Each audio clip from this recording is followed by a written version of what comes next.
सबसे ज्यादा शोर बाहर नहीं, हमारे भीतर होता है। बाहर सब ठीक चलता दिखता है, लेकिन अंदर मन जैसे उलझे धागों का गोला बन जाता है। सोच एक के बाद एक आती चली जाती है, सवालों की कतार लग जाती है और जवाब कहीं दिखाई नहीं देते। ऐसे में इंसान कई बार खुद से ही पूछ बैठता है कि आखिर ये बेचैनी क्यों है, ये घबराहट क्यों है, ये खालीपन क्यों है। यही वो क्षण होता है जब जीवन हमें किसी हल्के से संकेत की ओर ले जाना चाहता है, लेकिन हम उसे सुन नहीं पाते। इसी चुपचाप चलती बेचैनी के बीच बहुत बार राम नाम बिना बुलाए भीतर दस्तक देता है और धीरे धीरे अंदर की उलझनों को सुलझाने लगता है। राम नाम कोई जादुई शब्द नहीं है जो बोलते ही सब कुछ बदल दे, बल्कि ये एक सहारा है, एक ठहराव है, एक ऐसी ध्वनि है जो मन की भागदौड़ को धीमा कर देती है। जब मन लगातार उलझनों में घिरा रहता है, तब वो हर बात को पकड़कर बैठ जाता है। छोटी छोटी बातें पहाड़ बन जाती हैं, बीती हुई घटनाएं बार बार सामने आकर खड़ी हो जाती हैं और आने वाला कल डराने लगता है। ऐसे समय में राम नाम मन को ये याद दिलाता है कि हर सवाल का जवाब तुरंत मिलना जरूरी नहीं होता। कभी कभी जवाब से पहले शांति आना जरूरी होता है। रामचरितमानस में तुलसीदास जी ने बार बार ये संकेत दिया है कि मन की शांति ही सबसे बड़ा धन है। जब मन शांत होता है तभी सही निर्णय संभव हो पाता है, लेकिन मन तब शांत होता है जब उसे किसी बड़े भरोसे का सहारा मिल जाए। राम नाम वही भरोसा बनता है। ये नाम मन को थाम लेता है, जैसे कोई अपना हाथ पकड़कर कह रहा हो, थोड़ा ठहरो, सब सुलझ जाएगा। अंदर की उलझनें अक्सर बाहर की परिस्थितियों से नहीं, बल्कि हमारी सोच से पैदा होती हैं। हम हर बात को अपने नियंत्रण में रखना चाहते हैं, हर परिणाम पहले से तय करना चाहते हैं, लेकिन जीवन ऐसा नहीं चलता। जब चीजें हमारी योजना के अनुसार नहीं होती तो मन उलझने लगता है। श्रीमद् भगवद गीता में कर्म और फल की बात इसी उलझन की ओर इशारा करती है। जब हम कर्म करते हुए फल को पकड़कर बैठ जाते हैं, तब मन भारी हो जाता है। राम नाम हमें धीरे धीरे ये सिखाता है कि छोड़ना भी एक कला है। छोड़ने का मतलब भागना नहीं, बल्कि भरोसा करना है। कबीरदास जी की साखी आज के समय में भी उतनी ही सटीक लगती है, जब वे कहते हैं कि मन ही सबसे बड़ा मित्र है और मन ही सबसे बड़ा शत्रु। जब मन उलझा होता है तब वही मन हमें थका देता है, लेकिन जब मन को सही दिशा मिल जाती है तब वही मन सहारा बन जाता है। राम नाम इस दिशा की तरह काम करता है।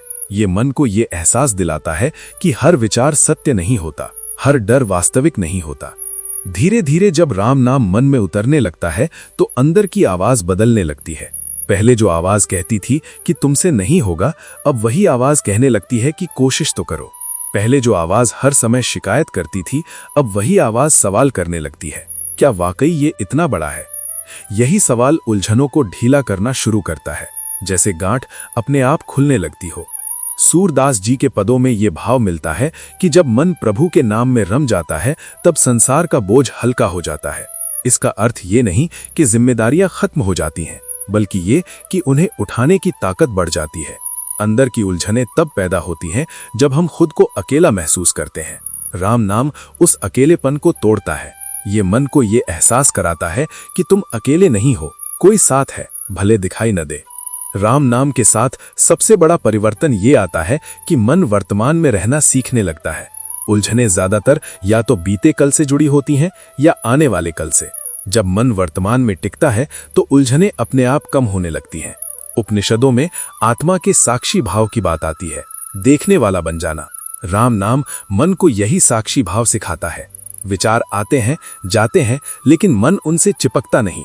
आज के जीवन में जहां हर व्यक्ति किसी न किसी दबाव में है, राम नाम मन को सांस लेने की जगह देता है। ये कोई भारी साधना नहीं, बल्कि बहुत सरल सा अभ्यास है। नाम लेना, याद करना या बस मन ही मन उसे महसूस करना, यही सरलता इसकी सबसे बड़ी ताकत है। उलझनें जितनी जटिल होती हैं, समाधान उतना ही सरल होता है। ये बात यहाँ सच साबित होती है। अंदर की उलझनें जब सुलझने लगती हैं तो जीवन का व्यवहार भी बदलने लगता है। इंसान पहले की तरह हर बात पर प्रतिक्रिया नहीं देता, वो सुनता है, समझता है, फिर बोलता है। रिश्तों में भी ये बदलाव दिखने लगता है। पहले जहां अपेक्षाएं भारी लगती थीं, अब वहां स्वीकार आ जाता है। ये स्वीकार कमजोरी नहीं, बल्कि समझदारी है। गरुड़ पुराण में भय और मन की अवस्था पर जो विचार आते हैं, वो ये बताते हैं कि भय का जन्म मन की अस्थिरता से होता है। जब मन को स्थिर आधार मिल जाता है तो भय अपने आप कम होने लगता है। राम नाम वही स्थिर आधार है। ये मन को टिकने की जगह देता है। धीरे धीरे इंसान ये समझने लगता है कि जीवन की हर उलझन को सुलझाना जरूरी नहीं, कुछ उलझनों को स्वीकार करना भी सीखना पड़ता है। ये सीख बहुत गहरी है। जब ये समझ आती है तो जीवन बोझ नहीं लगता, मन हल्का होने लगता है। यही राम नाम का असली असर है। शोर कम होना, स्पष्टता बढ़ना। श्री राम ज्ञान मंत्र पर ऐसे ही अनुभवों और विचारों को साझा करने का उद्देश्य यही है कि राम नाम को केवल परंपरा या शब्द न माना जाए, बल्कि उसे मन और जीवन के बीच एक सेतु की तरह देखा जाए। ये सेतु अंदर की उलझनों को बाहर की परिस्थितियों से जोड़कर सुलझाने में मदद करता है। अगर आज आप भी महसूस कर रहे हैं कि मन में बहुत कुछ चल रहा है, कि सोचें थकाने लगी हैं, तो राम नाम को आजमाइए। किसी उम्मीद के साथ नहीं, किसी शर्त के साथ नहीं, बस एक सहारे की तरह। धीरे धीरे आप देखेंगे कि जो उलझनें पहाड़ लगती थीं, वे रास्ता बनना शुरू कर देंगी। इसी भावना के साथ ये विचार आप तक पहुंचा है। अगर ये आपको अपने जीवन से जुड़ा लगा हो, अगर आपको लगा हो कि इसमें आपकी भी उलझनों की कोई झलक है, तो श्री राम ज्ञान मंत्र को सब्सक्राइब कीजिए, वीडियो को लाइक कीजिए, अपने अनुभव कमेंट में साझा कीजिए। इसे उन लोगों तक शेयर कीजिए जिन्हें इसकी जरूरत हो सकती है, और बेल आइकन को ऑन करना न भूलिए, ताकि ऐसे ही शांत, सच्चे और जीवन से जुड़े विचार आगे भी आप तक पहुंचते रहें। धन्यवाद।